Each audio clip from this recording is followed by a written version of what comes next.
যুগে যুগে এমন লোকের প্রাদুর্ভাব হয়েই থাকে।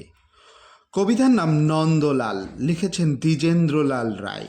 নন্দলাল তো একদা একটা করিল ভীষণ পণ, স্বদেশের তরে যা করেই হোক রাখিবে সে জীবন।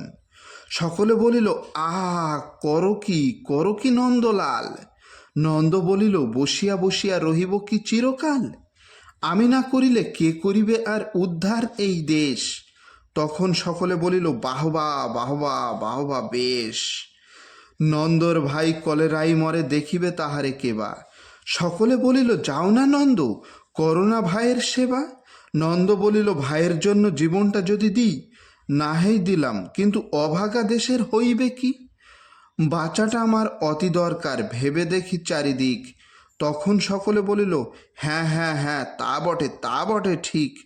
নন্দ একদা হঠাৎ একটা কাগজ করিল বাহির, গালি দিয়া সবে গদ্য পদ্য বিদ্যা করিল জাহির। পড়িল, ধন্য দেশের জন্য নন্দ খাটিয়া খুন, লেখে যত তার দ্বিগুণ ঘুমাই, খায় তার 10 গুণ। খাইতে ধরিল লুচি ও ছোকা ও সন্দেশ থাল থাল। তখন সকলে বলিল, বাহবা বাহবা নন্দলাল।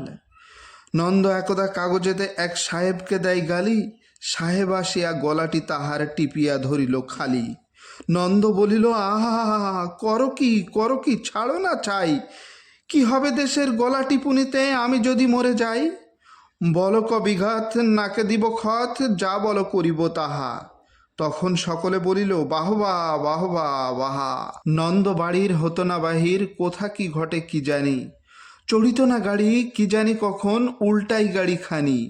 নৌকা ফিশন ডুবিছে ভীষণ, রেলে কলিশন হয়। হাঁটিতে সর্প কুকুর আর গাড়ি চাপা পড়ার ভয়। তাই শুয়ে শুয়ে কষ্টে বাঁচিয়া রহিল নন্দলাল। সকলে বলিল, ভেলারে নন্দ, বেঁচে থাক চিরকাল।